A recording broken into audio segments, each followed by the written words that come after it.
Hello, Miss Evelyn. Hi, good afternoon. Hi, good afternoon. Miss Evelyn, can I request you please switch on your camera? I'll quickly explain to you about the Zoom tool. Okay. Okay. Do you have a presentation that you would like to show? Yes, I do. Okay.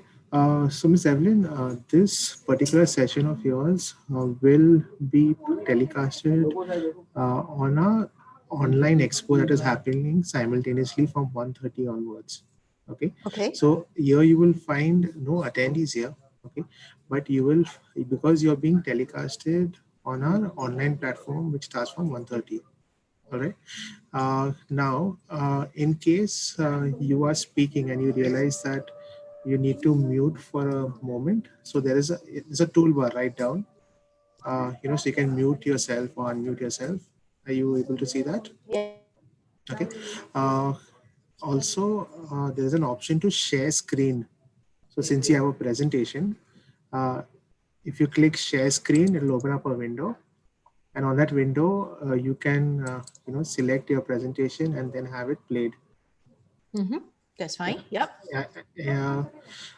Is there any queries with regarding to usage of this platform? So how are the questions going to come in since Sure. there will not be attendees here? So attendees are there on the online expo. Okay. What we will do is my colleague Anjali, who will be with you on this call, will start posting questions on the chat window. So if you see right down, there's a chat window. I'll just type a message saying hi. Yep. Okay, I can see it. Yeah. So you will receive your questions on this particular window, and Okay. then that could be addressed. So is Anjali going to read out the questions, or do you want me to just read myself? I think it's better if you could read it yourself. What would you suggest? I think to make it more interactive, Sure. I think it makes sense for Anjali to ask the questions, and then I can answer it. Perfect. No problem. No problem. So what we'll do is before we start, we will, we request you to introduce yourself, as in your name and your designation in the company, and then you can start the presentation. Sounds Okay. fine. Yep. No problem. Okay. So it's 1 second. So who's going to It's give me the cue to start? Yes, I will give you the cue to start. It is 1:18 India time. Okay. We have 12 more minutes, so we can start it in 12 minutes from now. Okay, so we're going to start on time. Yeah, Okay. that's fine. Yeah, that's fine. Perfect, perfect. So allow us 12 minutes. You can switch off your camera if required, or keep yourself on mute. It's okay. It's okay. I'll just leave Yeah, it on and I will share my sure, screen right now. sure. Okay, thank you so much. No problem.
Miss Evelyn, we start in another 5 minutes. It's 1:25. Okay. Yeah. Okay. Yep. No problem.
Sharon, can we start?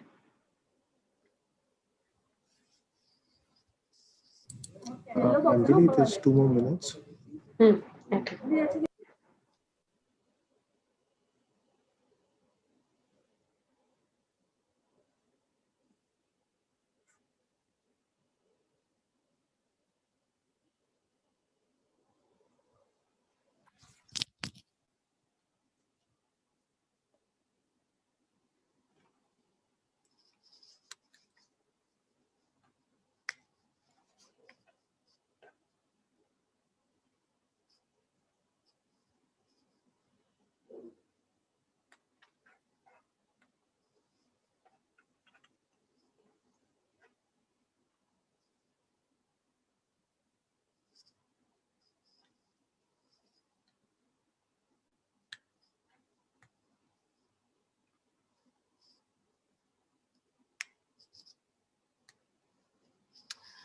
Sorry, I have a question.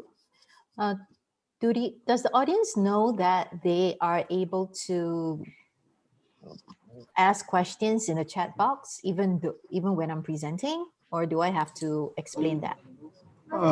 Ma'am, if you can mention it once at the time of your intro, but we will be putting a message on the group asking requesting for questions. So they will be able to type into some sort of chat box, right? Yes, yes, yes, yes. Okay. I will just briefly mention it. Sure, sure.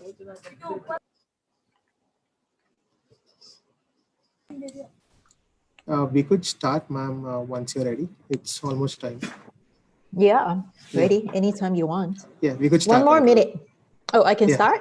Yes. Okay, All the best. thank you. Yeah. Hi, good afternoon, everyone. My name is Evelyn Ong. I am the Market Development Manager for Avery Dennison.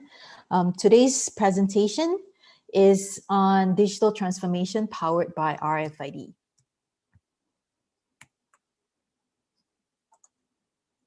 So this is the few topics that I have prepared for today's presentation. Just before I go into details, just let me briefly mention the structure of this presentation. The entire presentation will take about 40 to 45 minutes. During this period, if you have any questions, you will be able to ask questions in the chat box. And we are setting aside the last 15 minutes to 20 minutes to answer all your questions. So do keep coming in. And if you have questions as I'm present, please type it in immediately. Otherwise, you might forget at the end of the session. So today's presentation covers 5 main points. One, I will be sharing a little bit more with you on the company. I'm from Avery Dennison, and in the division that I'm from is called Intelligent Labels. And number two, very briefly, what is RFID? RFID is a wireless technology, and the main topic of today's presentation, digital transformation by RFID, is about this wireless technology. So it's important for us to get some basic understanding of how the technology works. And number three would be a brief introduction of the anatomy of an RFID inlay or labels. Number four, product portfolio. And number five, applications. So I'll be spending more time on applications because it's the part that is more interesting, and it's the part that you can see how the technology can be used in different kinds of scenario in different types of industries. Okay, so before I go into the slide about introducing Avery Dennison, let me just spend some time talking about the impact of COVID on the digital business. So with COVID, our business that touches on everything digital is actually booming. And that is because there are a couple of reasons why we are seeing that right now. So with COVID, there are a lot of emphasis right now on things that are touchless, humanless, as much as possible. And RFID is right alongside of that kind of technology because everything is automated. And you do not need human intervention to do a lot of the stock taking, for example, a lot of this operational stuff. And the other point is the importance of e-commerce. So this is very clear when many countries go into lockdown. So stores are closed and people are not going to malls anymore. But people are still buying online, right? So the shift of inventory accuracy or the shift in importance has moved from the storefront to the back end, the warehouse. So order fulfillment is no longer from the store. Order fulfillment is now from the back end, the warehouses. And what does that mean? That means that from a company's perspective, the level of inventory accuracy and transparency is needed even in the upper supply chain stream. So that gives an indication where RFID is very important because it's a technology that can be used, as you can see later, to improve inventory accuracy. And the third point is emphasis on digitalization. So with the downtime, when a lot of people lock down, we are getting a lot of inquiries from large companies who are making use of this time to re-look at some of the processes to see how they can embrace technology and how they can digitalize some of their operations. And RFID is commonly one of the technologies that's being mentioned to help them achieve this objective. And the last point is building resilience in supply chain. So we all know, we have read papers during this period that, you know, the supermarket ran out of some essential items. So it made people realize that their supply chain is not very robust.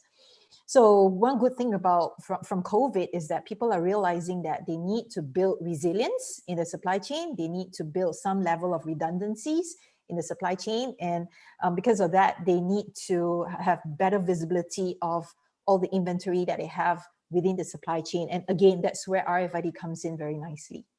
Okay. So next slide, let me talk a little bit more about Avery Dennison. Avery Dennison is a US company. We are one of the Fortune 500 companies. We are based out of California. And this is the vision that we have. And so Avery Dennison has been around since 1930s, and our core business is in material science, labels. And up to today, that is still a huge chunk of our business. So where I'm coming from is from this division called Intelligent Labels. And that is where the digital side of things happen. And this slide that you see, this vision that you see is from our division, where we have a vision, we have a belief that every physical item will have a unique digital identity and digital life. It is not a question of if it's going to happen, it's just a matter of when it's going to happen. So with this very strong conviction, we do put a lot of investment and a lot of resources into fulfilling this dream, this vision. So a couple of key facts.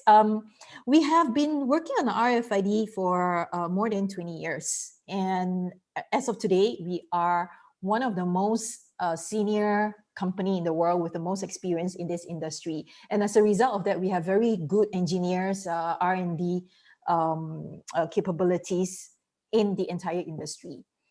And of the previous slide, you can see there's also another company called SmartTrack. So SmartTrack used to be our largest competitor. And as of March this year, we finalized an acquisition of SmartTrack. So Avery and Avery Dennison and SmartTrack are now a single company. And since we merged, we do have the largest, broadest product portfolio. And because of that, we are also the largest company in the world with the most manufacturing sites and the highest global capacity in terms of manufacturing. One thing that I would like to mention is also we are the only company in the world with ARC certification for quality. ARC stands for Auburn RFID Center. It is the de facto lab that certifies, that ensures all this quality assurance. And we are the only one in the world who's able to get that certification. And because of all this experience that we have, we do have more than 1,000 patents and licenses worldwide. Okay, let's look at the technology that we are talking about. So RFID stands for radio frequency identification. So the last two words, a lot of people tend to forget. It is an identification technology. And that's why we are often lumped together with this automated identification technologies such as barcode, QR code. So the space that we are playing in is in the center part, the UHF RAIN RFID and NFC HF. So a lot of jargons. Just bear with me, just remember, you don't have to memorize it. UHF stands for ultra high frequency and NFC HF stands for high frequency. And NFC, a few of you might have known, would have already known, especially if you're using a smartphone, it stands for near field communications. So the main difference between these two technology is for NFC, your smartphone can be used as a reading device to read the NFC tags. UHF is a little different. UHF, you need a dedicated handheld device to read the RFID tags, or rather to read the information stored in the RFID tag. So barcode and QR code, I'm not going to talk about it, is everywhere. So what you're seeing here is actually an evolution of how identification technologies will evolve into. Right now, we are very active in this space, and this space in terms of technology is already pretty mature. We have very good case studies and we are already manufacturing billions of tags annually. Now, the next two squares that you see here is what we believe as the up and coming trend. So right now, a lot of our chip is still silicon based. So the chip, some call it chip, some call it IC, some call it integrated circuit, but it's referring to the same thing. So what is going to be new and upcoming, we believe, would be something what we call printed electronics. So instead of being on a silicon wafer, it will be printed. I have to put a disclaimer out there that this technology is not mature yet, but Avery Dennison as a company, we have made strategic investments into such companies to make sure that we are we have the latest technology. So as and when it's ready and whenever it's mature enough, stable enough to be rolled out, we will be one of the first to offer this as a solution. Okay, so I mentioned just now, RFID stands for radio frequency identification. So there are three main characteristics before you can call a technology RFID. One is automated. As opposed to barcode, for example, barcode, you need somebody to pull the trigger, right? Before you can read the barcode. So RFID doesn't require that human intervention. Wireless transfer, and there is data that's being transmitted to and fro. So just very high level, basic information knowledge about the technology itself. And RFID technology also is able to identify each item uniquely. So because RFID tags contains a chip, and within the chip contains different memory banks, we are able to give unique identity numbers in each memory banks. So it's very useful for counterfeit projects, for example, because every item, every single item will have a unique identification number. All right. And also requires a matching RFID to interrogate readers. So the next bottom half of the slide shows a full ecosystem example. And this is a solution based technology. So in addition to the RFID tags that Avery Dennison is very strong at, we do need to work with multiple partners in the supply chain, or rather in the ecosystem, to offer a complete solution to our to our end customers. So the different components that make up a very basic RFID project would be the middle business applications, which is basically the software layer. There is the hardware that is required. It includes readers, it can be handheld devices, it can be printers. And of course, it also requires the consumables, the tags. That is the one that gives the digital item, digital identity to each single item, right? And with the environment, it can be in a warehouse, it can be in a retail store, or it can be in a hospital, in a pharmaceutical company, and we will tweak accordingly to the different environment to provide the kind of benefits that the technology can bring. So just a little bit on near field communication, NFC. And this is a HF technology. HF stands for high frequency, and it has its own standard. And this standard is governed by NFC Forum, who decides on the air protocol and a lot of these standards that ensures the NFC standard is equal throughout the world. What's very important is we are able to use our cell phone to read NFC tags. And this is very powerful because with this, combined with ID technology, we are able to allow consumers to have the ability to verify whether the wine that they're buying or the milk powder that they're buying is authentic, or maybe whether it is already expired, and you know, it stems from there. A lot of different applications can come up with this additional feature for the consumers. So RFID actually is everywhere. A lot of people do not think much about it because it's so seamless, right? So it can be, is really everywhere. Door access, for example, is RFID technology. And what is this picture here? Oh, public transportation in a few countries like Singapore, Hong Kong, Thailand, Bangkok. The technology, the card that you buy, the stored value card that you buy, those are all RFID based. And in India, you guys are probably very familiar with FASTag. So FASTag is what we call ETC, electronic code collection application, and this is based out of RFID technology. And other countries in Southeast Asia, especially, use RFID for ETC as well. There are a lot of trials being conducted currently. Is in KL, in Philippines, in Jakarta, in Vietnam. A lot of these ETC projects are RFID based, similar to what is going on in the US. And there are baggage tags. Next time when you look at the baggage tag, put it against the light and you'll be able to see an RFID tag. It's not for every airline, every airport. Delta is one of the airlines that has implemented worldwide, but just be more conscious of it now that I've mentioned it. And also the other two big companies, Uniqlo and Decathlon, next time if you go shopping, do take a look at the price tag. The RFID tags are already embedded into every single items that Uniqlo and Decathlon are selling. And in Decathlon, what is famous about them is the self-checkout kiosk. So you can see the sign here is RFID enabled. So the whole idea is to be unmanned, right? Is to be automated, you self-checkout. And in order to do that reliably and easy with good user experience for the consumers, they decide to use RFID as the technology of choice. Okay, so now just a couple of examples of big brands that have gone on to the digital journey.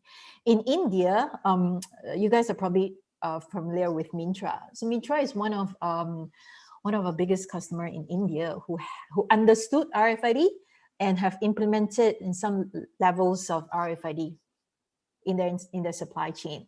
And of course, you will see some big brands here: Macy's, JCPenney's, Levi's, Adidas, Uniqlo, Lee and Feng, Ralph Lauren.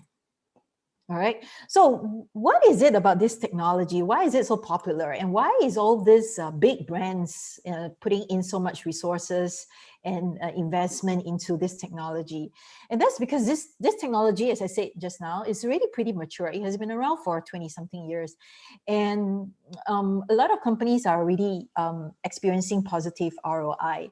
The thing about RFID is there are many multiple benefits, and the benefits that you get really depends on which part of the supply chain or how you use the technology. So let's just briefly go through a couple of main points. So because RFID is automated, a lot of savings can be realized from reduced labor.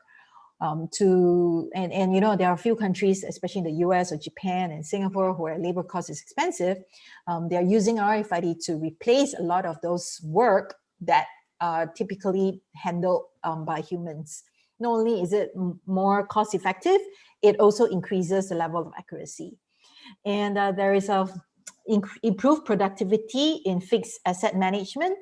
Shipment accuracy, that's because if you have clearer visibility of inventory and the movement of your inventory in the supply chain, your shipment will be more accurate.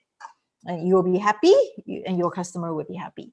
Traceability of shipment, route planning, weight optimization on truck, dock door efficiencies. So these are some examples of how RFID can contribute to streamline the entire operations and provide some benefits. All right. So take a step back into this RFID. As I said just now, RFID is in many places, just that we are not that aware of it. And RFID is also sit in the wireless world that we have. So this is the electromagnetic spectrum that is in our environment. We are probably more familiar with words like microwave, UV, X-ray, gamma rays. So radio actually is part of this spectrum. So it sits in nicely here. So it's actually nothing new. It's not rocket science. It's just that in recent years, there have been more and more new applications that enable us to tap on this spectrum to be creative in the applications that we use. Okay, so that's the space radio. Yes. So within radio, there is also HF and UHF, and this is where we are strong at. There is also others like LF and visible light, ultraviolet light that we are not concerned about. And why are these two so special? And why is this two frequency spectrum that is being singled out or pointed out for RFID?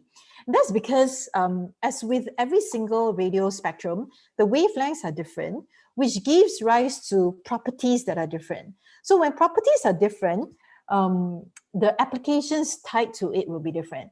So we realized that UHF, because with UHF, you're able to read a distance of 3 to 7 meters. It gives you a very sweet spot of, say, warehouse applications, warehouse management applications, because a typical dock door is about 3 to 5 meters wide.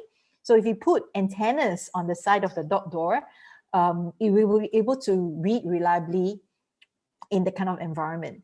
So HF, on the other hand, is a much lower range, read range. So HF are your public transportation, your door access kind of application. UHF is what you have in FastTech. It gives you that little additional few meters of distance in reading that gives you more different types of application. All right. So the other way that we classify this RFID is also, we call it passive versus active. So very simply, active just means that it contains a battery. So with a battery, the distance is even longer. So it can read up to 100 meters instead of up to 10 to 12 meters. And the other thing about battery is there is also a trend of a hybrid of RFID together with sensor technologies. So if you need sensor technologies, most of the time you will require a battery source. All right. So now let me move on next to an RFID inlay, because this is where the low cost, high volume business that we are very strong in is at. And these are all passive RFID technology. So this is an RFID inlay. Inlay is probably, for a few of you, might be the first time that you're hearing this. But basically, it's just a term that we use to describe a basic construction of a product that can be read by an RFID device. So there are three main components. The first component is the base material. It can be PET, or it can be paper, it can be clear or white. It really depends on what the converter wants or what the customer wants. Okay, the other component, the second component is the antenna. Most of our antennas are made out of aluminum, and there are different ways for us to manufacture it. It can be die cut, it can be etched, it can be printed on. Okay, the third component, which is the most important component, is the integrated circuit, the chip. So the technology, the thing about that, what makes an intelligent label intelligent, it all resides in the chip. So the chip contains the analog, the digital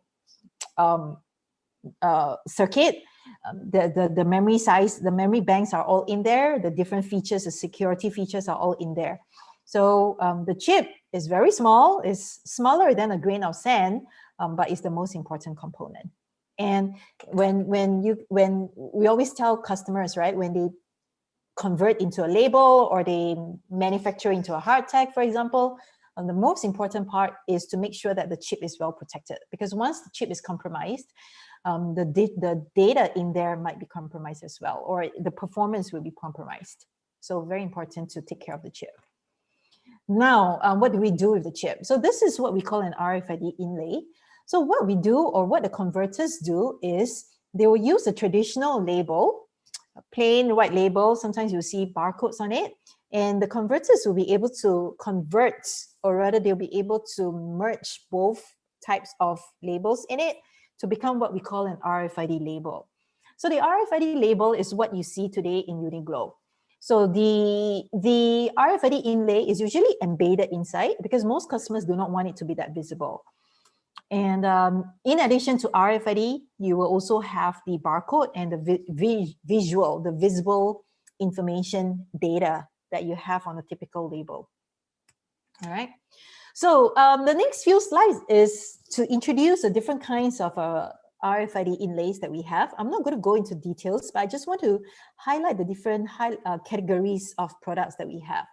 So for example, in the healthcare world, we do have a very small, we usually use small items because in pharmaceutical or in hospitals, we are tagging very small valves, and you can see the syringes, very, very small items. So it's very different from FastTech, right? FastTech, you need it big because you need to make sure that it's being read by the antennas as you go through the gantry.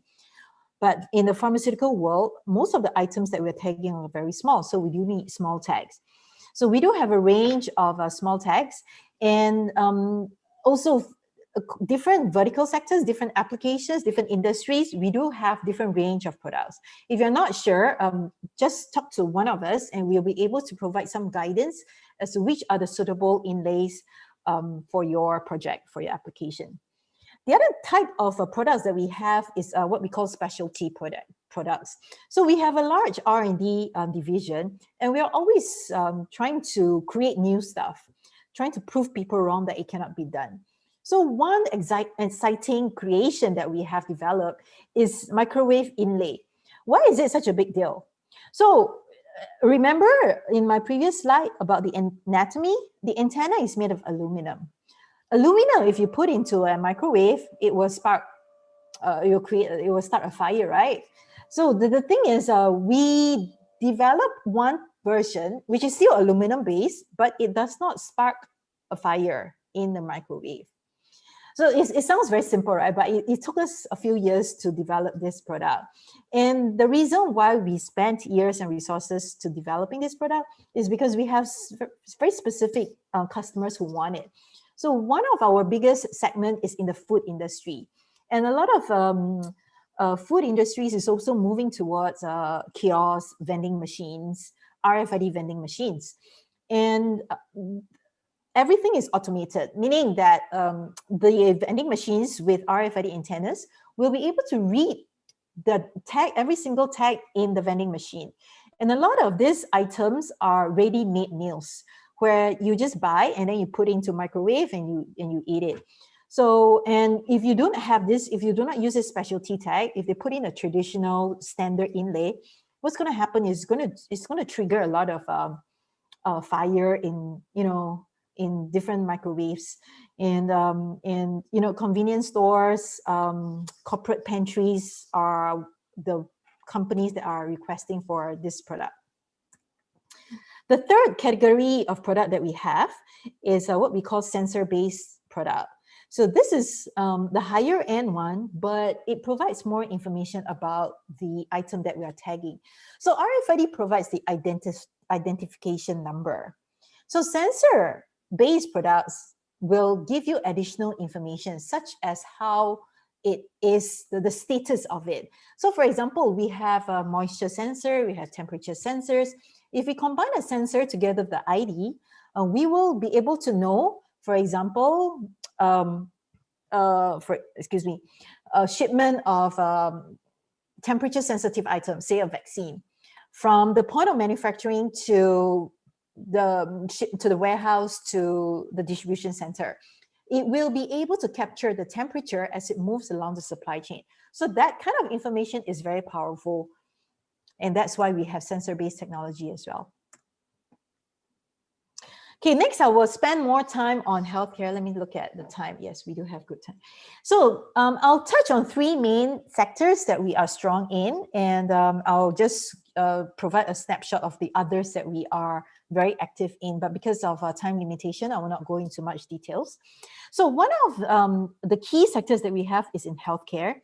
And healthcare is also very important in India for us because of the large number of pharmaceutical companies in India.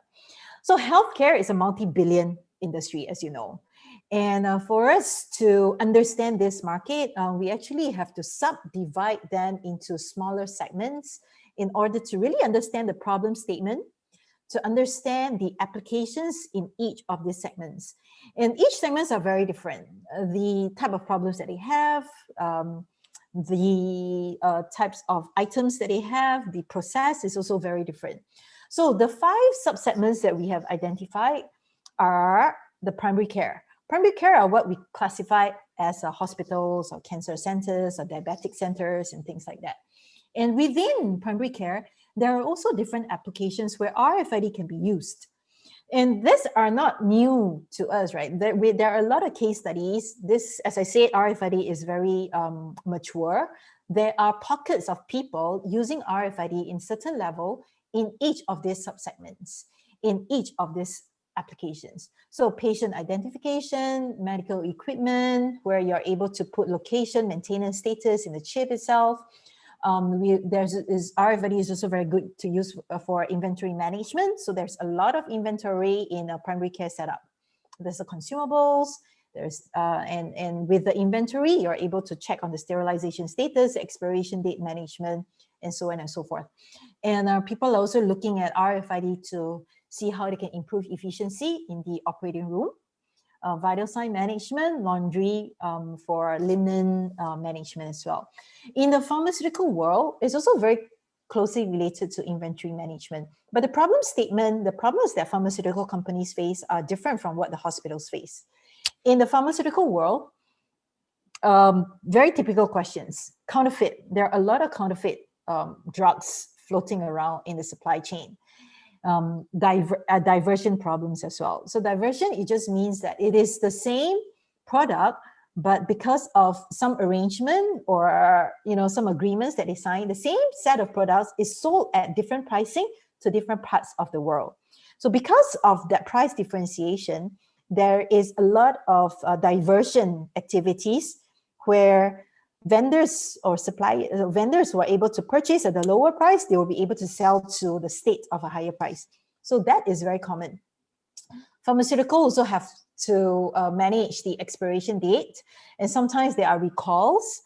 There's drug dispensing, prescription filling applications out there, and there's supply chain management. So all of these applications it makes a lot of sense. It's very compelling for RFID to come in to help them automate this portion.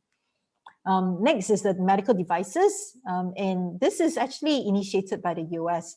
The US FDA has come up with a mandate called UDI, Unique Device Identification.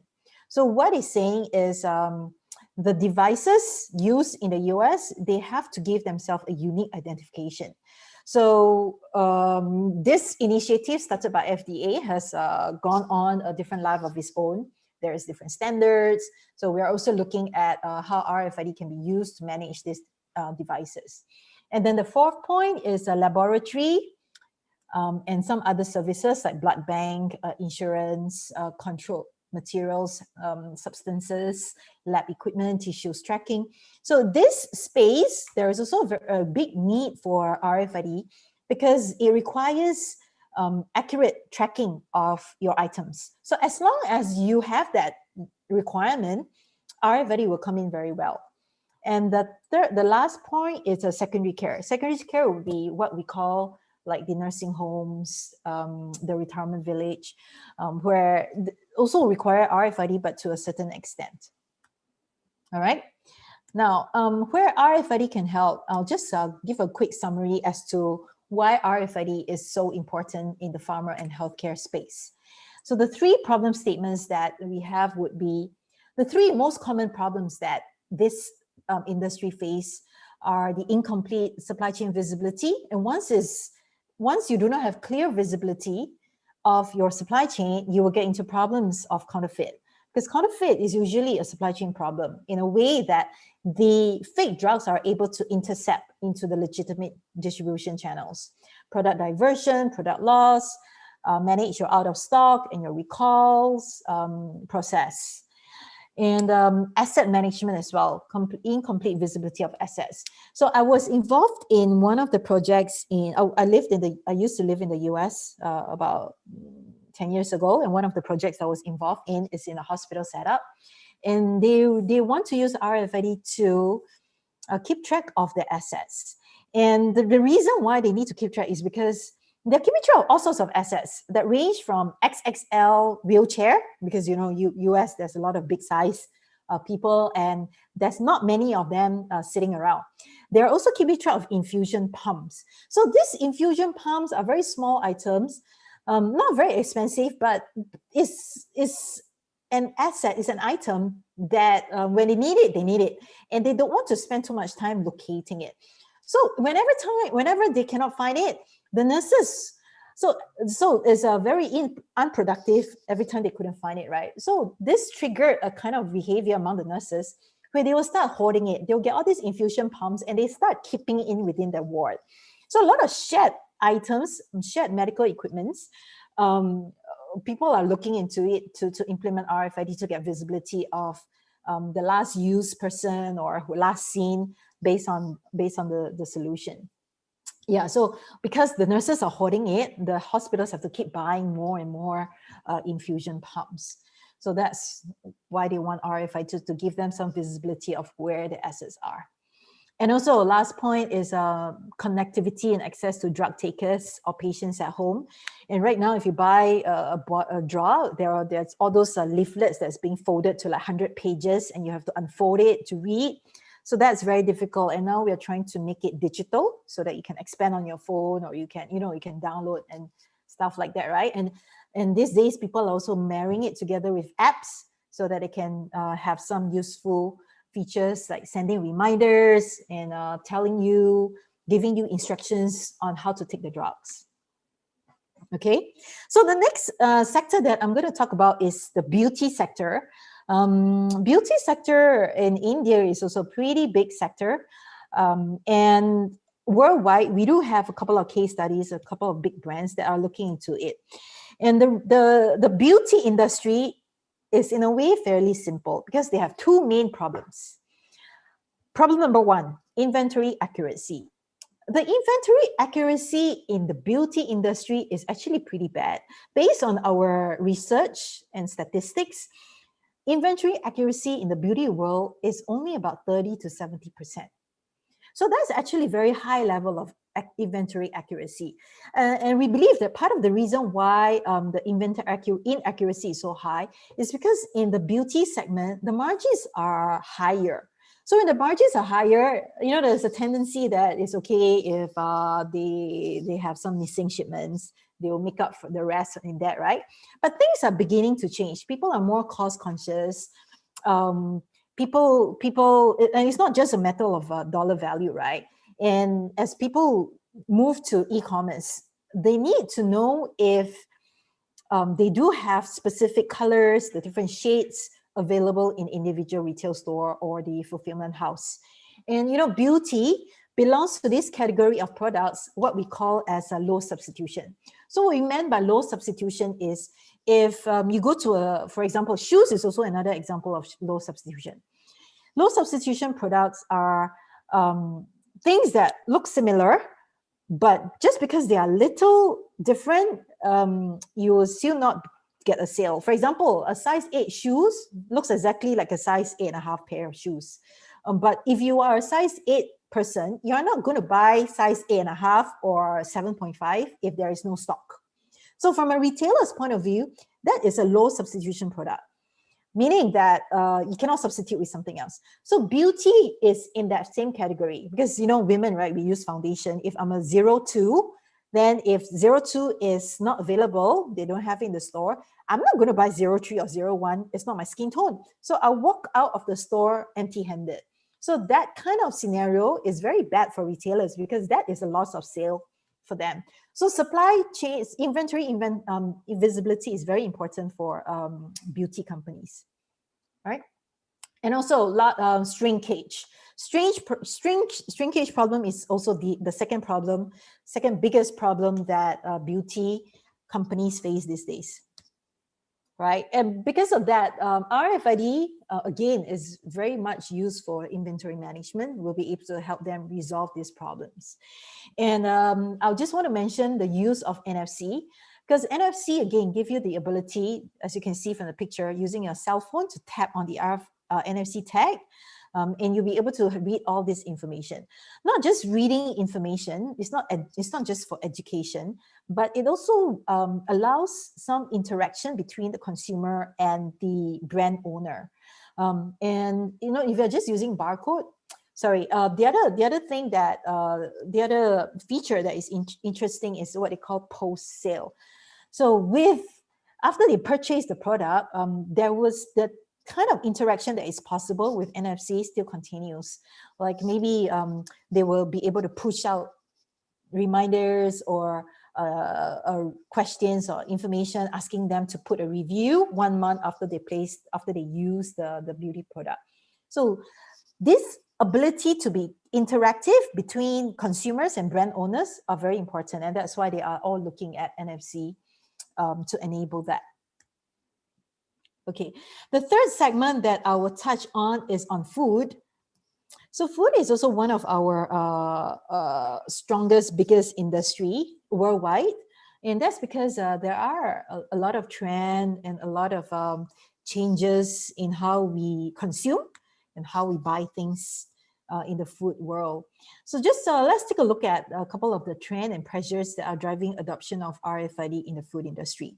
So the most important trend that we are seeing now is what we call omni-channel grocery. So if you're in the retail world, you will understand this term omni-channel. Basically, it just means that we are selling through different channels. There is the combination of buy online, pick up at store, or you buy at store and have it shipped online. So there is just different types of combinations of how an order can be fulfilled, right? It's no longer the old way of driving to a store and buying something and going home with it.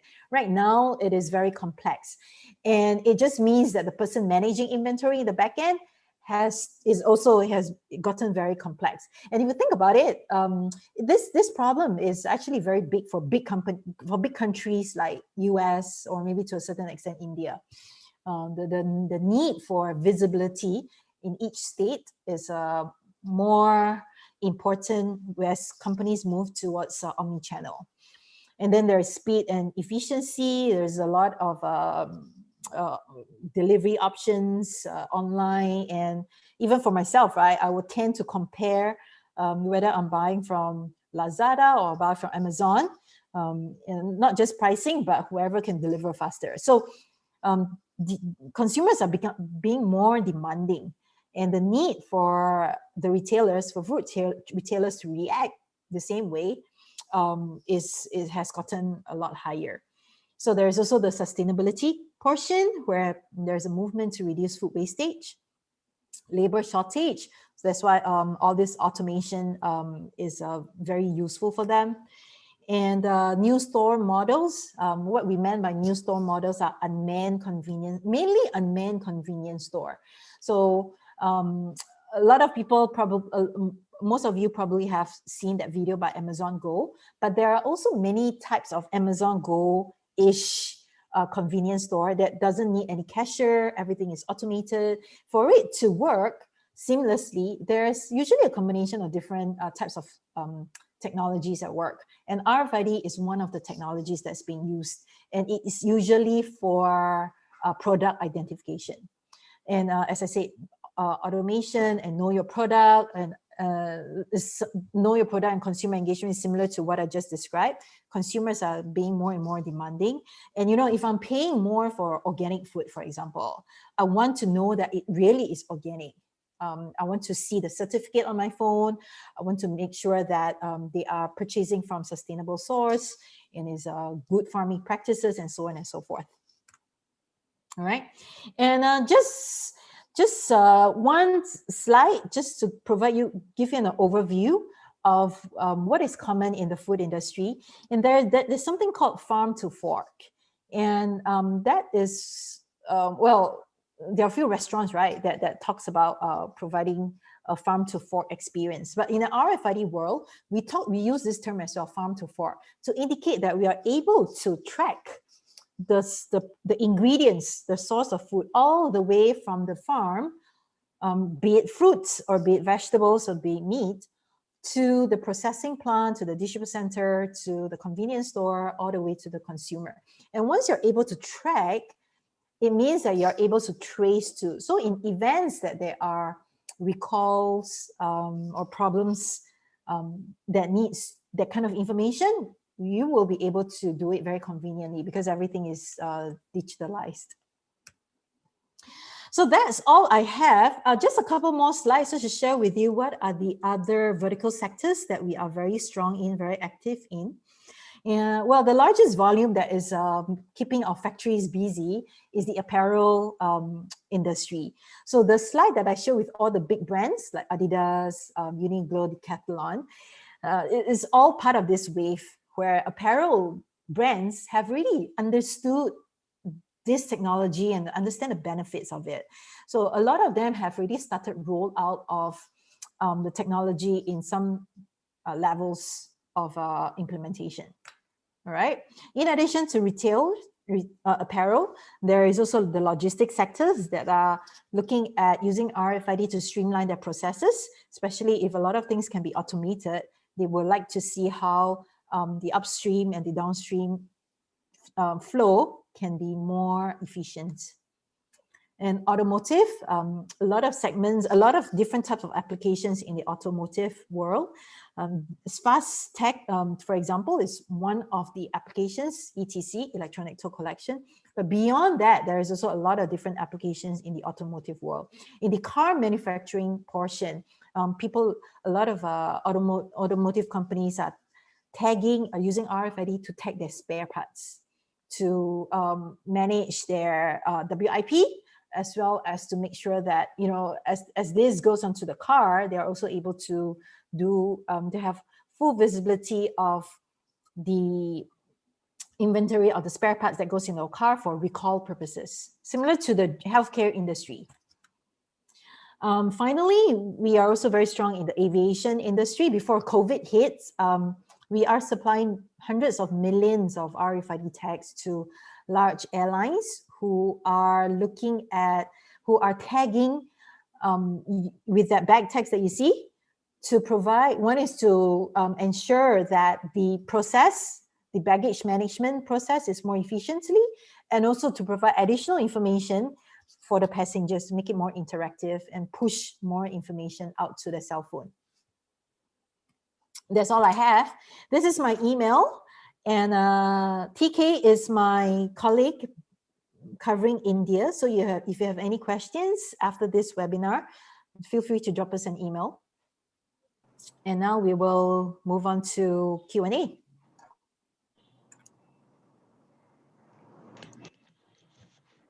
Ma'am, we have one question from Mr. Narendra Singh, where he says, which tags are available for washable PPE kits and track them in the plant area using IoT? And is there any test version available? Which tags are available for washable PPE kits and track them in the plant area using IoT? Okay, so from your question, it sounds like you want to track them in a certain area, in the plant area. I'm assuming that it's going to be at a factory. So the tag selection is tightly related to the environment. If it's going to be, if you want to introduce the RFID tag, or you want to start tracking it as the point as it's being manufactured, then we will have to look at some tags that are suitable for the plant. If you are looking at tracking them even after it's being manufactured onto the distribution layer and to the end customers, then we will usually we will introduce the tags on the packaging material. So you will have your PPE kits, we will have a package, right? So the RFID tags usually goes outside of it, and it will be tracked accordingly. So we do have a broad range of product portfolio that is suitable for each scenario. But in order for us to understand, before we can really recommend and shortlist there's a few products, we will need to understand a little bit more on the application, the environment, and how you're going to use it, and the problem statement.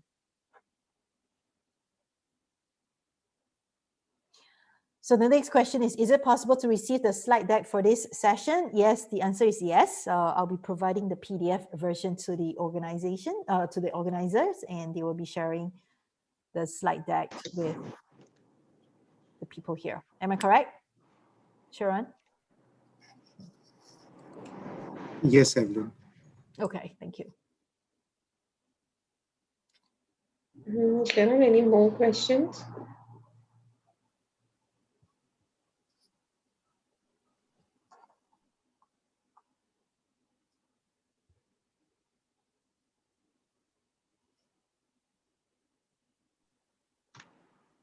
So, ma'am, those are the two questions. Okay. Sharon, any more additions to the questions? No? No, there are no more additions.